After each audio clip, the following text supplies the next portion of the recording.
At gate 42, in the crush of passengers shoulder to shoulder waiting to board, Travis Walker held his feverish son against his chest, the heat of the boy's body bleeding through 2 layers of cotton. His ex-wife, Lauren Walker, pushed the two of them aside like something blocking her path, then took Dylan Mercer's arm and stepped into the first-class lane. Her mother stopped, looked Travis over from head to shoe, and said it loud enough for the whole terminal. "Look at him. The man waits for a sale to buy a coach ticket. My daughter should never have lowered herself that far." Dozens of heads turned. Nobody said a word. Travis didn't either. He only held his son tighter and stepped out of the line. So what makes a man swallow all of that without saying anything? The line closed behind them, and nobody held it open. Travis carried Mason across the terminal with the boy's arms locked around his neck, past the rows of chairs where travelers pretended to look at their phones. Behind him, a gate agent announced final boarding for the 11:40 service to Denver. He didn't turn around. He had learned a long time ago that turning around only gave people a face to remember. Outside, the January air hit them both, and Mason shivered against his shoulder. Dad," the boy said into his collar, "is Mom coming back?" "Not today, buddy. Because of her work trip."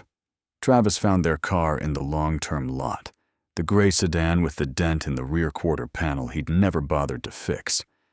He got Mason into the back seat, buckled him in, laid his own jacket over him, because the boy's teeth had started to chatter. Because of her work trip? He agreed. It was the kind of lie that cost nothing today and everything later, and he told it anyway. The airline had been his father's before it was anyone's. Ray Walker started with a single leased turboprop out of a field north of the city in the 1970s, flying cargo runs nobody else wanted. And by the time he died, the company moved passengers and freight across 4 continents and carried a valuation north of $20 billion. What Ray left his son was not simply the company. It was a condition. They had talked about it once in a hospital room near the end. Ray had watched his own brother lose 2 marriages to money, had watched people arrive at his door wearing an expression he came to recognize the way a farmer recognizes weather. He told Travis that a man who inherits that much never finds out who loves him. He finds out who loves it. So the ownership went into a chain of holding entities. The board took the public face, and Travis Walker went to work in the operations building on the north end of the field with a badge that identified him as a systems engineer, grade 4. He answered to a director who had no idea he could be fired by a signature. Only 3 people had ever been told outright. The chairman of the board, a man named Howard Preston, who had flown right seat for Ray in the early days. The attorney who drafted the structure and had since retired to Arizona. And Travis. There were others who had watched things happen over the years and drawn their own conclusions, but every one of them had signed a confidentiality clause that named the ownership structure specifically, and people who work around aircraft understand what a signature means. Lauren had never been told anything. She had loved him first, and that was the part that got harder to hold on to with every year that passed. She had loved him when he was 26 and living in a 1-bedroom over a laundromat, when their idea of a good weekend was driving out to the field to sit on the hood of the car and watch the last flights come in. She used to name the aircraft as they descended. She used to lean into his shoulder and say she'd never met anyone who wanted so little. Lauren went to work for the airline the same year Mason was born in the commercial division, and she was good at it in a way that surprised everyone, including herself. She had an instinct for rooms. She could tell within a minute who in a meeting actually decided things, and she directed everything she had at that person. By the time Mason started kindergarten, she had an office with a window and a title with the word senior in it.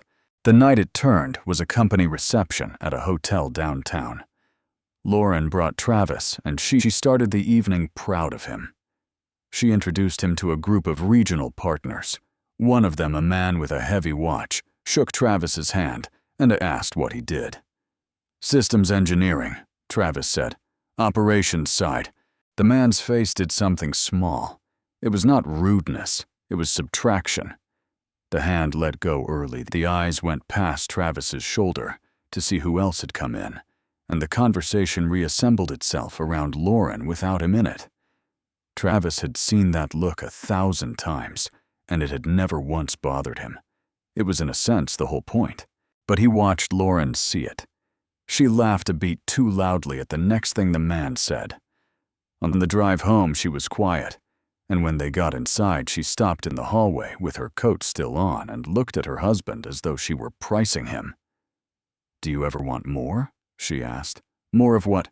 "Anything, Travis. Anything at all." He told her he had what he wanted. He meant it completely. He watched her decide it was the saddest thing she had ever heard. Her mother helped the rest along. Patricia Hale had spent 30 years married to a man who sold industrial insurance and never once took her anywhere she wanted to go. And she had transferred every ounce of that disappointment into her daughter's life, like a woman pouring from one glass to another. She called Travis "your husband" to his face.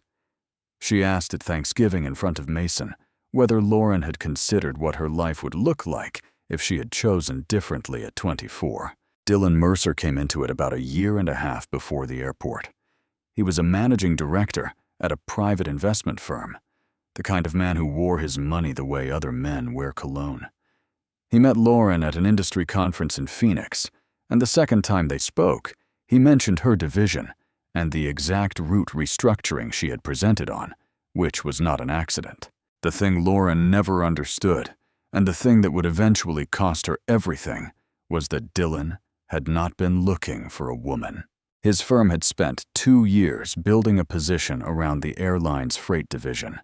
It was the oldest part of the company the piece Ray Walker had started with, and on paper it was the softest target on the balance sheet.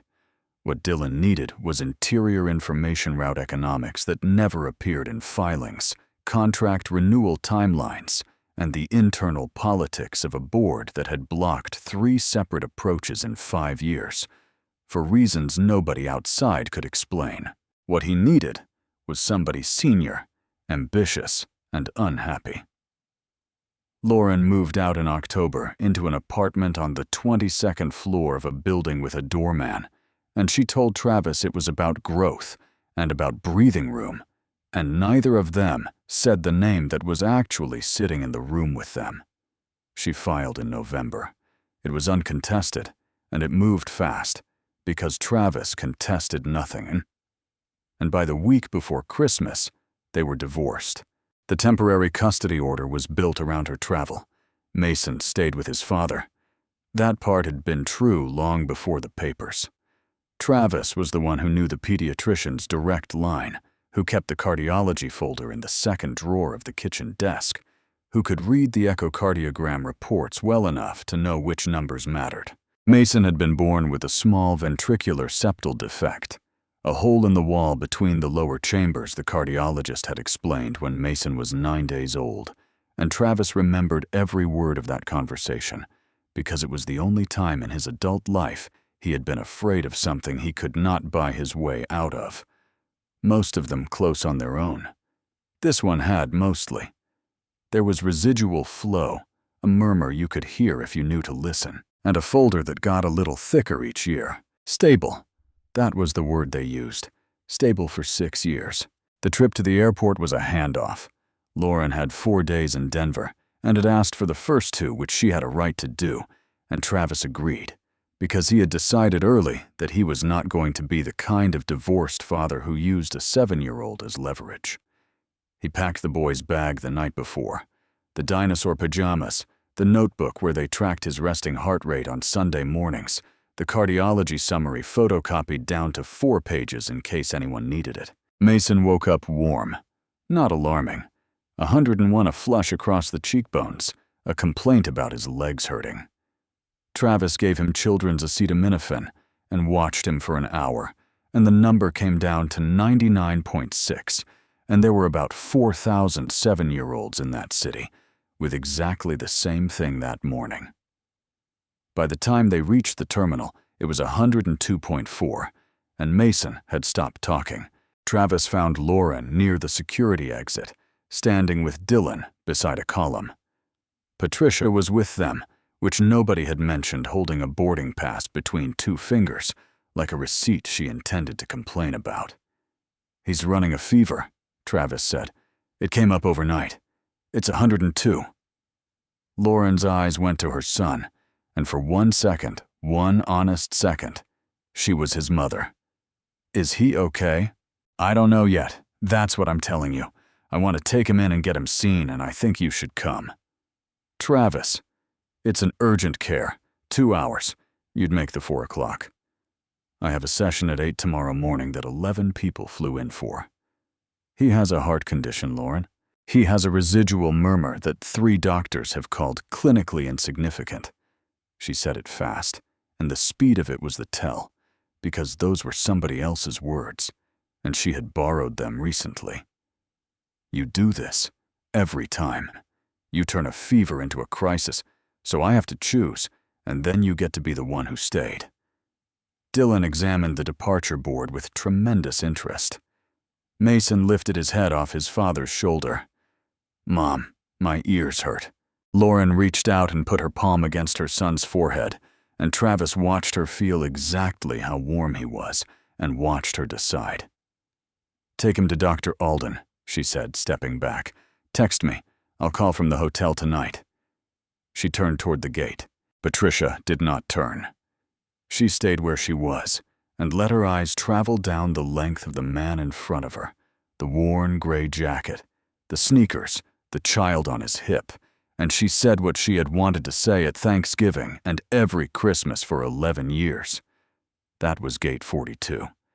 That was the part strangers watched and forgot by lunch. At the podium, a gate agent named Naomi Brooks had her hand on the boarding scanner and had not moved it for several seconds. 2 summers back, she had worked the night a bird strike, put a wide body down on the field with 240 passengers on it, and in the middle of it, a man in a gray jacket had walked into the operations room, and she had watched a duty manager with 22 years of service go quiet and step aside without being asked. Nobody said his name. Nobody had to. She had never spoken about it to anyone because the confidentiality clause in her file was 4 paragraphs long. So she stood at her podium and said nothing and watched the man who owned every airplane on that ramp carry his sick son out through the doors. The urgent care sent them to the emergency department at 3 in the afternoon. By 7, Mason was admitted. The fever had spiked to 104, and something in the blood work made a resident go get an attending, and the attending listened to the boy's chest for a long time with an expression Travis did not like. The pediatric cardiologist came down at 9. Her name was Dr. Ellen Voss, and she put the images up on the wall monitor and did not soften it. The residual defect had not stayed quiet. There was regurgitation across the valve worse than the last study, and a bacterial infection had found the one place in a 7-year-old's body where a bacterial infection is genuinely dangerous: endocarditis. It was treatable through a protocol that ran 6 to 8 weeks of intravenous antibiotics with cardiac monitoring throughout and surgery after, if the valve kept deteriorating. "There's a pediatric cardiac program at Whitmore," Dr. Voss said. "They run this protocol 30-40 times a year. It's where I would send my own child. It's also privately administered. The wait list is prioritized on verified financial capacity, and I'm telling you that up front, so you don't hear it from a billing office at 11 at night." Travis asked what the number looked like. She told him. He sat in the plastic chair beside his son's bed and did not move for a while. He could have made one phone call. Howard Preston picked up at any hour, and Whitmore's cardiac wing existed, in part because Ray Walker had funded its construction through a foundation named for his mother. The name cut into the granite by the entrance was Corinne Doyle, which was exactly why Ray had chosen it. But Howard had called twice in December about a firm that was accumulating and asking questions, and had said the name Mercer both times, and there was a freight vote coming. If the owner surfaced now, he surfaced into the middle of that, and the company his father built out of one leased turboprop went onto a table to be carved. At 2 in the morning, Travis drove home for a change of clothes. He opened the second drawer of the kitchen desk under the cardiology folder and took out the small, hinged box. Inside was a pair of enameled wings, gold gone soft at the edges, the pin his father had worn on his lapel every day for 40 years. He held it in his palm. Then he put it back and closed the drawer and drove to the bank branch that opened at 7 to see what he could raise against a house that a systems engineer grade 4 could plausibly own. The loan officer was named Curtis Blake, and he was very kind about it, which was somehow worse. The house had been bought outright 11 years ago, which was the first thing that didn't fit, and Travis had an answer ready about an inheritance because it was in the narrowest possible sense true. Against it, he could raise a sum that would cover roughly 9 weeks of the Whitmore Protocol if nothing went wrong, and something always went wrong. "Your income documentation is what's limiting us here," Curtis said. "Grade 4 with your years of service, I'd have expected a different number." "I've never asked them for a different number." "Can I ask why?" Travis looked out the window and told him the only true thing he could afford to say. "Because I wanted to know that whatever I had, I actually had." He signed the papers. Whitmore took the deposit and put Mason on the list at the second tier, which meant 6 to 9 weeks, which meant the boy would finish the intravenous course in the general pediatric ward downtown before a bed opened. Dr. Voss called it acceptable, and she used that word carefully the way pilots use the word unremarkable. Mason came home after 11 days with a line in his upper arm and a schedule taped inside the kitchen cabinet door. 2 infusions daily, 12 hours apart. A visiting nurse 3 mornings a week. Cardiology every Thursday at 4. Travis took an unpaid leave that his director granted in about 4 minutes and never questioned which Travis noticed and understood and could do nothing about. Lauren came to see her son twice in the first 3 weeks. The first visit lasted 40 minutes, and she cried in the car afterward, which Travis knew because he watched from the window and did not go out. The second visit, she brought a remote control helicopter, and Mason was so happy with it that Travis had to leave the room. The papers arrived on the first Tuesday in February. Lauren had filed to modify the custody order, sole physical and legal. Her attorney was a woman named Diane Rusk, who advertised on the sides of buses, and the petition was 26 pages. And Travis read all of it, standing up at the kitchen counter, while the 6:30 infusion ran into his son's arm in the next room. The argument was not that he was a bad father. That was the part that took him a while to absorb. There was no allegation of neglect, no incident, nothing invented. Diane Rusk was too good for that. The argument was simply arithmetic. The minor child requires a course of specialized cardiac treatment at a total projected cost, the petition stated to the dollar. The respondent is a systems engineer on unpaid leave at a salary, the petition also stated to the dollar, and has within the past 30 days encumbered his residence for a loan covering less than half of that cost. The petitioner is a senior director in commercial planning, carries executive medical coverage, and lives 4 minutes from Whitmore Hospital. The respondent cannot pay for what his son needs. The petitioner can. At the bottom of page 19 was a supporting declaration from Patricia Hale, describing 11 years of concern about her former son-in-law's provision for the family. Travis carried it into the living room and sat down across from his son, who was watching cartoons with the line taped to his arm and one sock on. "Dad, your face is doing the thing." "What thing?" "The thing where you're thinking really loud." He laughed and it came out wrong, and Mason looked at him with those enormous, serious eyes and said it was okay if he was sad, because Dr. Voss said everybody gets sad about the medicine sometimes. That night, Travis sat with the petition and a legal pad and wrote down every way out of it. There were 3 he could disclose. 1 sentence in 1 hearing and the case would evaporate, and so would the quiet he needed before the freight vote, and Dylan Mercer would know exactly who he was fighting and exactly how much a custody case could be used to bleed him in public.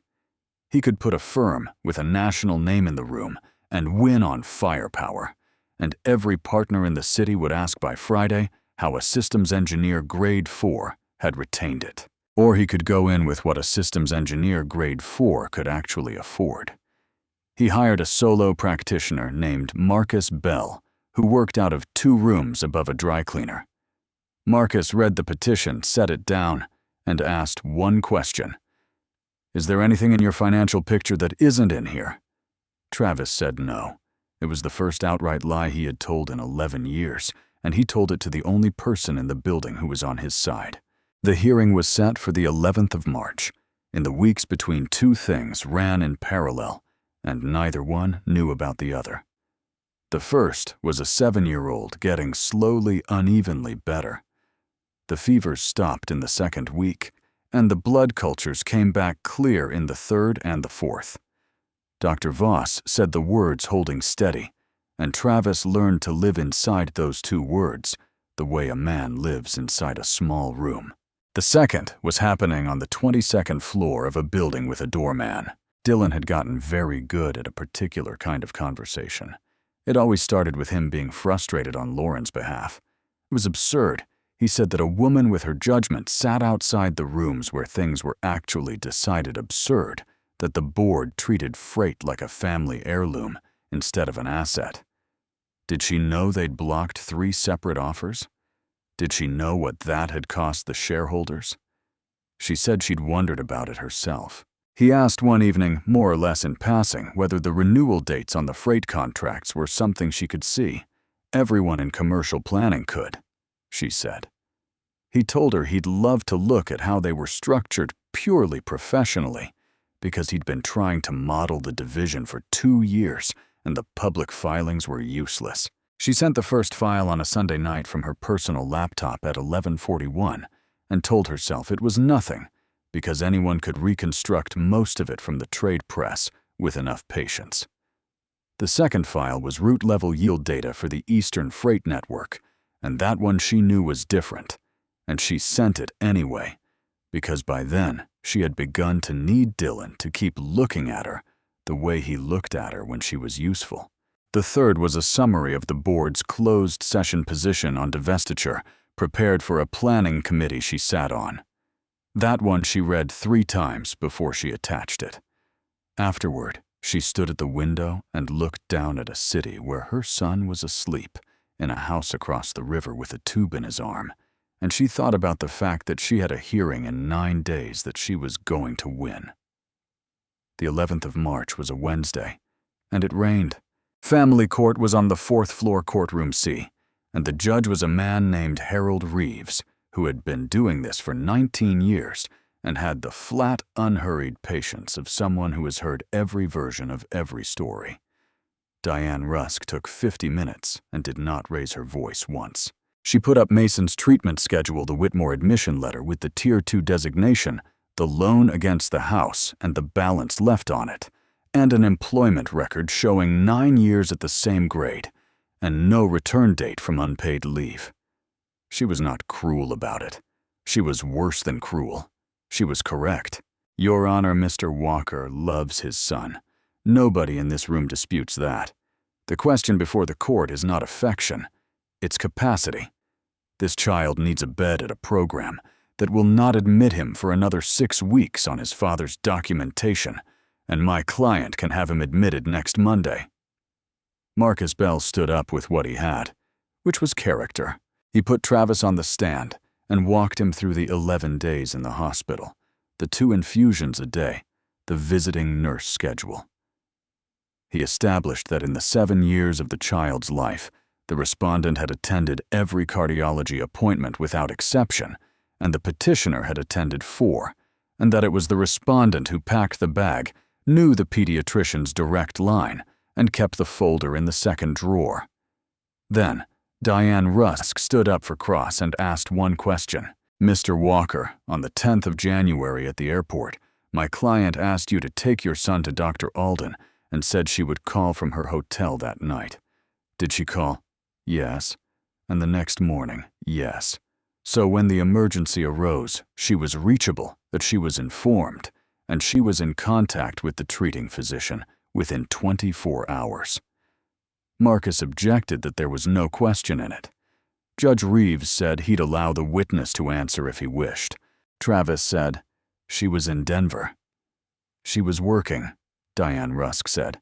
"The court is aware of the difference."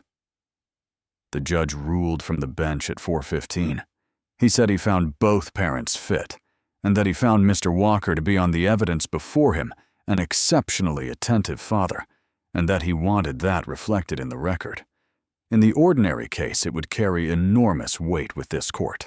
Then he said that this was not the ordinary case, that the child had an active cardiac infection under treatment, that a bed at Whitmore was available on one parent's resources and not the other's, and that no finding about character could outweigh a 6-week difference in access to specialized care. Temporary primary physical custody to the petitioner. Reviewable in 90 days. The gavel sounded like a door. In the corridor outside courtroom, C. Travis knelt in front of his son, who had been waiting on a bench with a coloring book, and explained that he was going to stay at Mom's apartment for a while because it was close to the hospital. Mason looked at the 2 suitcases by the elevator and understood immediately that something had been decided about him without him.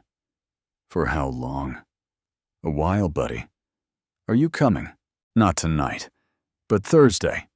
I'll be there Thursday, and every Thursday, and you're going to get so sick of me." Mason put his arms around his father's neck, the way he had at Gate 42, and Travis held on and counted to 5 and let go, because if he had counted to 6, he would not have been able to. Lauren took the boy's hand. She did not look triumphant. She looked for a moment almost frightened by what she had won. Patricia looked triumphant enough for both of them. She stopped on the courthouse steps, adjusted her scarf, and said to nobody and to everybody that it was a relief when a court finally said out loud what a family had been saying for years.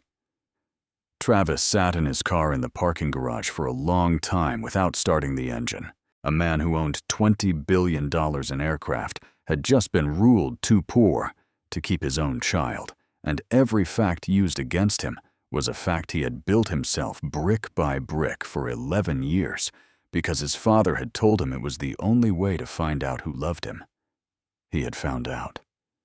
The 3 weeks that followed were the worst of his life, and almost nothing happened in them, which was the thing about them. He got his Thursdays and 2 hours on Sunday afternoons. He rode up in an elevator with a doorman who learned his name, sat on a white sofa in an apartment with no photographs of him in it, watched his son build things out of blocks, and at the end of the 2 hours he left. Mason moved to Whitmore in the 2nd week, and the surroundings improved, and the boy got quieter. Travis said something about it to Lauren in the hallway, that Mason seemed flat, that he wasn't asking questions, and Lauren said children get tired in hospitals, and that Dr. Voss was satisfied with the numbers. The problem was that Lauren was almost never there. She had told the court she could have him admitted next Monday, and she had been telling the truth, but nothing about the rest of her life had been rearranged around it. A regional planning cycle, 2 days in Charlotte, a dinner she could not move, and another, and each time she called her mother. Patricia enjoyed it enormously for about 9 days. She sat with her grandson in a private room at the best pediatric cardiac program in the state, and told the nurses she was the child's grandmother in a tone that suggested it was a rank. She brought him puzzles he was too old for. What she did not do was read the schedule. The protocol at that stage ran on a strict interval and required the patient present in the unit for the infusion window, and there were 3 afternoons in the 3rd week when Patricia decided the boy looked pale and needed sunshine, and took him out to the courtyard, and one afternoon when she drove him to a restaurant 20 minutes away because he said he was tired of hospital food. 2 windows were missed entirely. A 3rd was pushed 4 hours. A charge nurse flagged it, and a message went into Lauren's portal.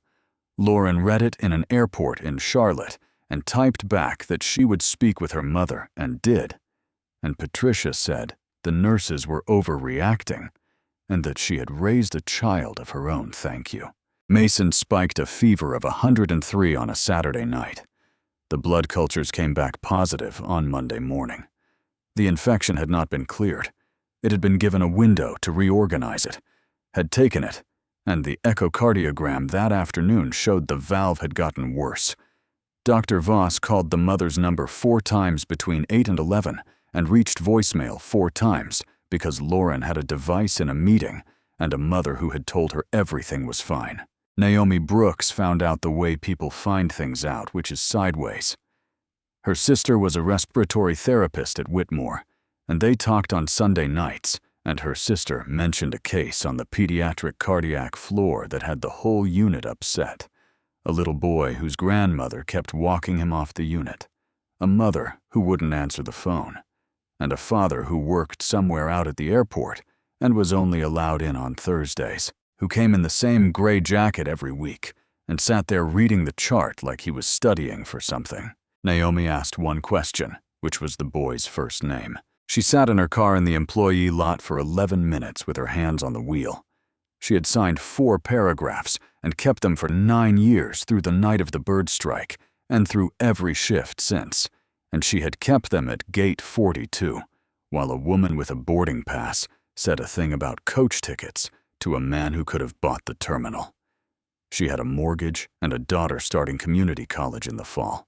She looked up the internal directory, found a systems engineer grade 4 on unpaid leave and dialed. He picked up on the second ring. "Mr. Walker, you don't know me. I work the gates.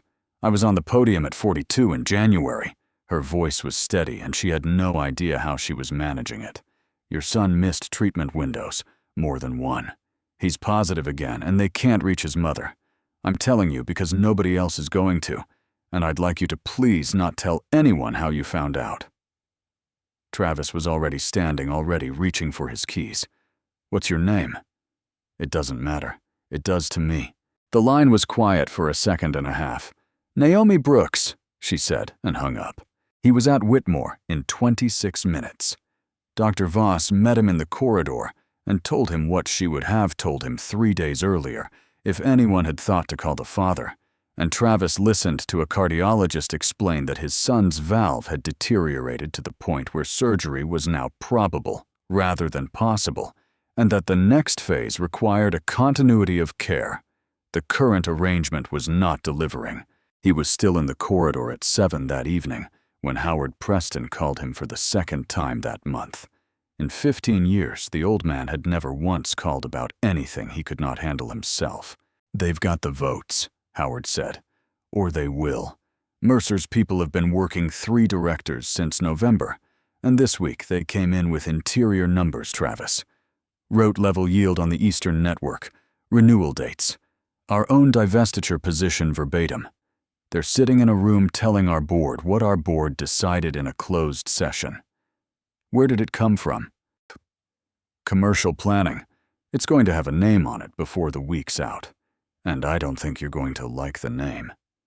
Howard let that sit. "The proposal goes to the board the morning after the annual gala. If ownership isn't in that room, freight goes. Your father's first 6 aircraft, the whole Eastern Network gone by summer. I can stall it about 11 days. That's all I've got." Travis stood at the door of a room where a 7-year-old was sleeping with a fresh line in his arm because 2 people had decided a courtyard was more important than a schedule. For 11 years he had kept one promise, and the promise had cost him his marriage, and it had cost him the 11th of March, and now it was going to cost him his son's valve and his father's company in the same week. "Howard, I'm here. It's time." The old man on the other end of the line took a breath, like a man who had been waiting 15 years to hear 2 words. "Say when." "The gala," Travis said. "Put me on the program." The annual gala was held the 2nd Saturday in April in the atrium of the corporate headquarters, the largest room the company assembled all year. The full executive committee, the board, institutional shareholders, international partners, the trade press, 3 television crews. Lauren arrived on Dylan Mercer's arm in emerald green and knew from the way the room turned that she had finally reached the place she'd been walking toward since a hotel reception where a man with a heavy watch let go of her husband's hand too soon. Patricia stood near the champagne and told a woman from a regional carrier that her daughter had recently made some very difficult decisions and had come out of them beautifully. Near 10 o'clock, the master of ceremonies took the stage and said that, for the first time in the company's history, the room was going to meet the individual who had held ownership of it since the death of the founder. Every head in the atrium turned toward the central staircase. He came down alone. The suit was charcoal and well cut, and nobody in that atrium had ever seen him in anything like it, which was not the reason the room went quiet. The room went quiet because of the small enameled pin on his lapel, gold gone soft at the edges, and because there were perhaps 60 people present who had spent their careers in an industry where that particular pair of wings meant one thing. Howard Preston met him at the bottom step and shook his hand and said something nobody else heard. Near the champagne, a woman from a regional carrier turned to ask Patricia Hale a question and found that Patricia had stopped speaking in the middle of a sentence. Lauren did not understand it at first. That was the strange part, and she would think about it for years afterward.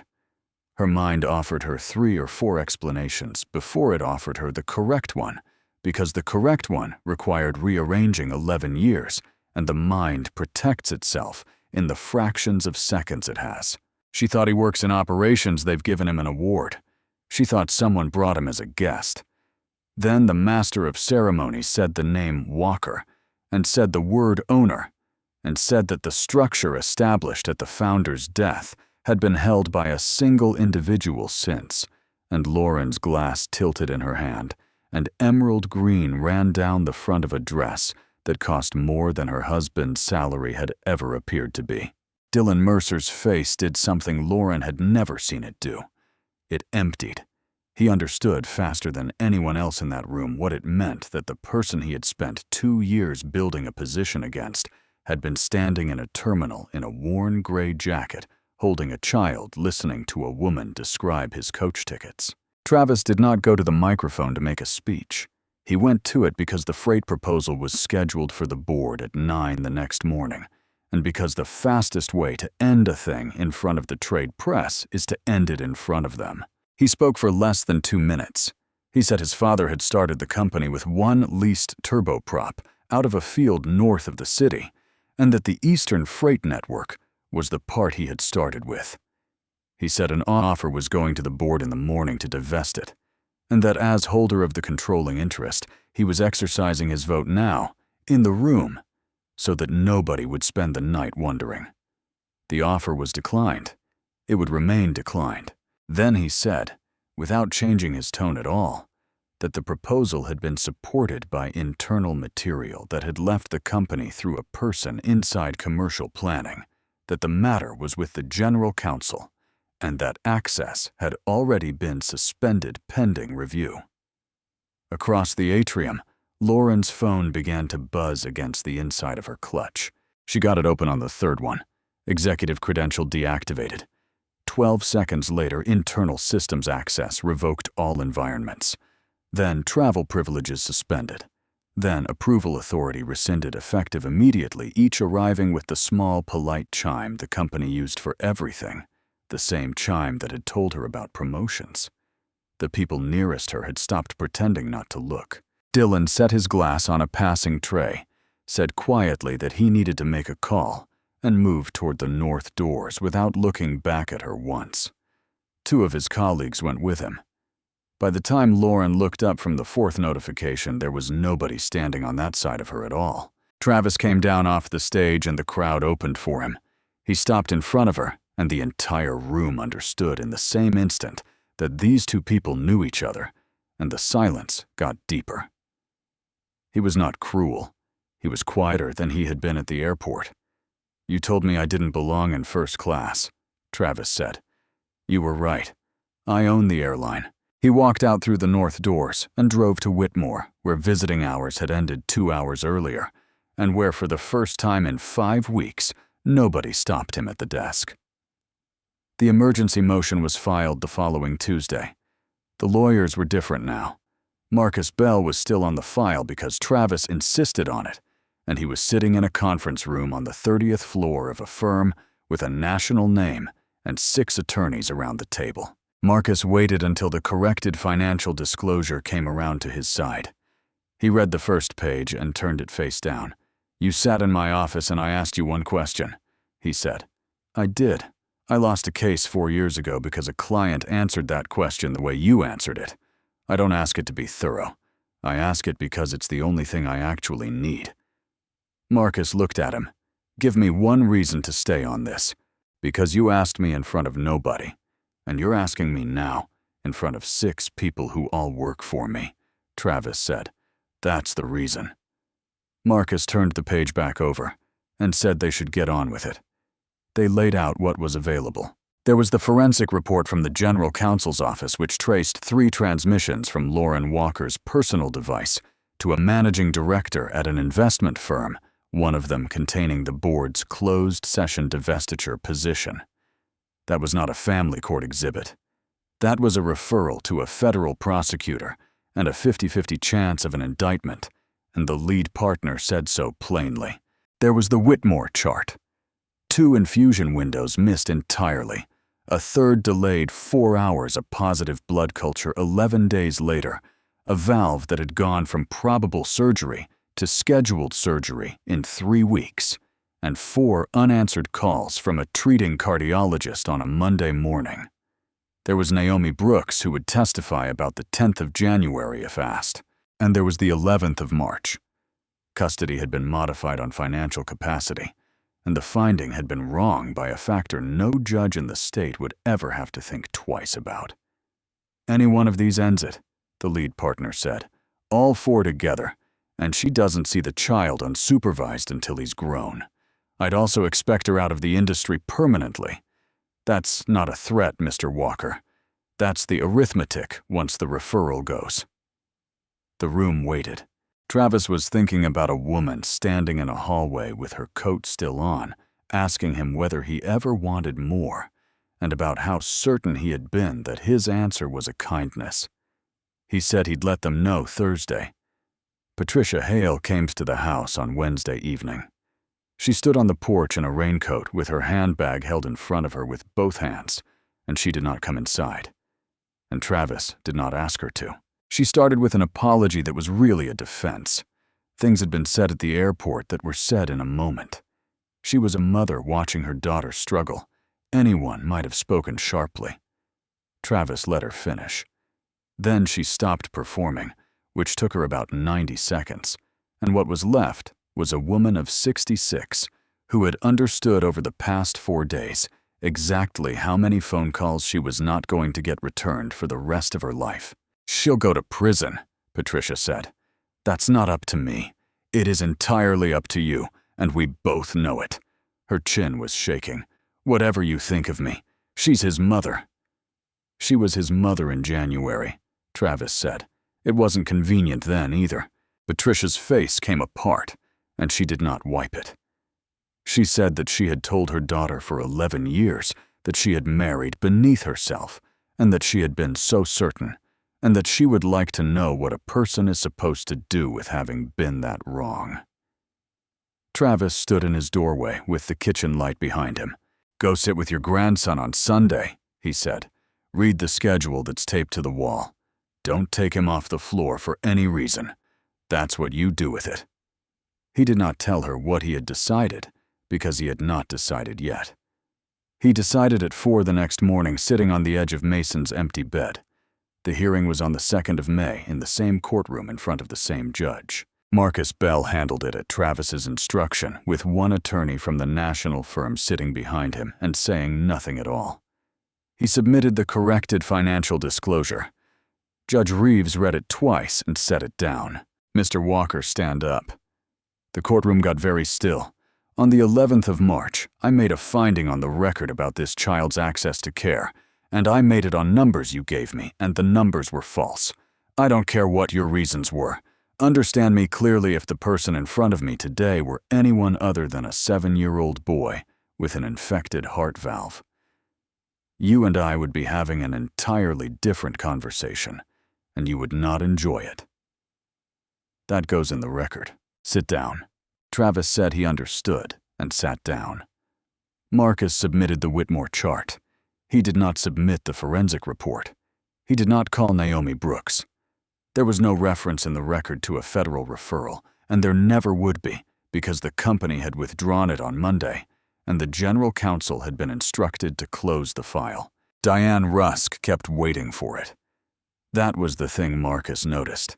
She had prepared for a slaughter, and it never came, and by the second hour she had stopped objecting and started simply listening. When it was his turn, Travis stood and said the shortest thing anyone in that courtroom said all day. His son had surgery scheduled for the 19th and needed one house, one schedule, and one adult reading the chart. He asked for primary physical custody.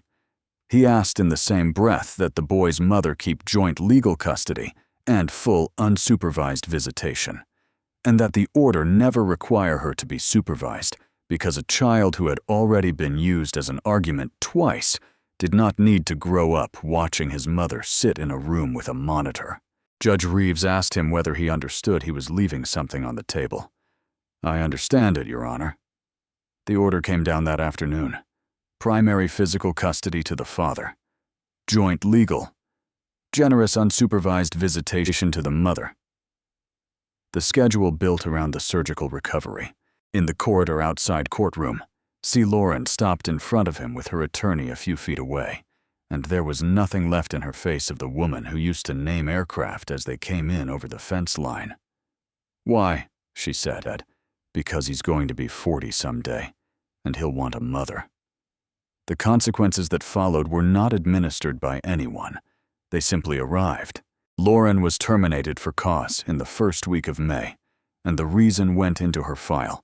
And there is no airline in the country that hires a commercial planning director whose file says that.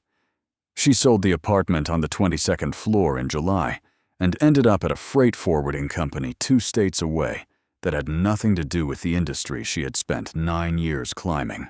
Dylan Mercer never called her again. Not once. Not to explain.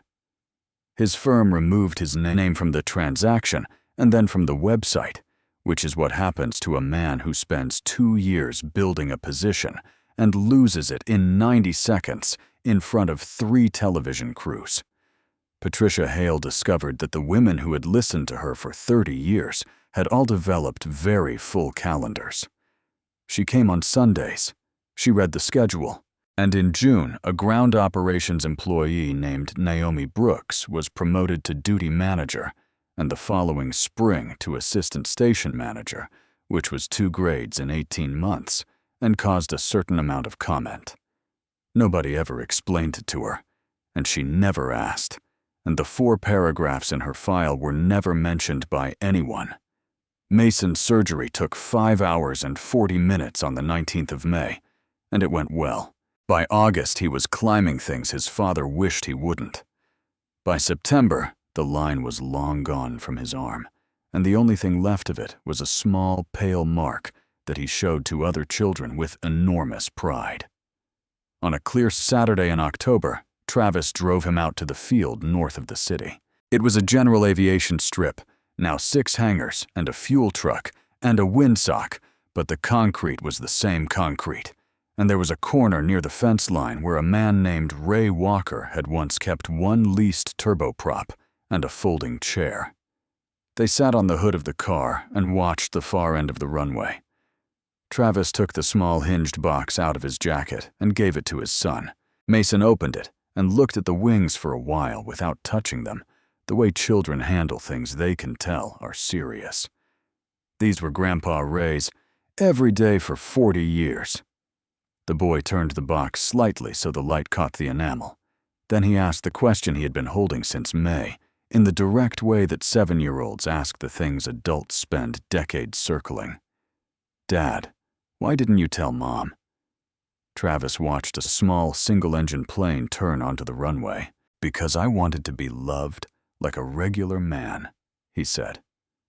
"Your grandfather told me it was the only way I'd ever know for sure. He was right about that. He just never told me what it costs to find out, and I don't think he knew. Mason considered this seriously. Was it worth it? Some of it was. You were. Travis put his hand on the back of his son's head. Some things you only understand the price of after you've finished paying. The plane rolled, lifted, and banked east over the tree line. Across the field in the gravel lot by the road, a woman stood beside a car that was not new, watching two figures on the hood of a gray sedan with a dent in the rear quarter panel. She had known they would be there. She had asked, and Travis had told her. She stayed by the road for a long time, and then she drove home because she understood that today was not hers, and that there would be other days, and that this was more than she had left herself any right to expect. Do not measure a person by what you can see of them. Real power is never in proving you are stronger than someone else. It is in keeping your decency and your dignity in the one moment when you could make another person pay for everything, and you choose not to.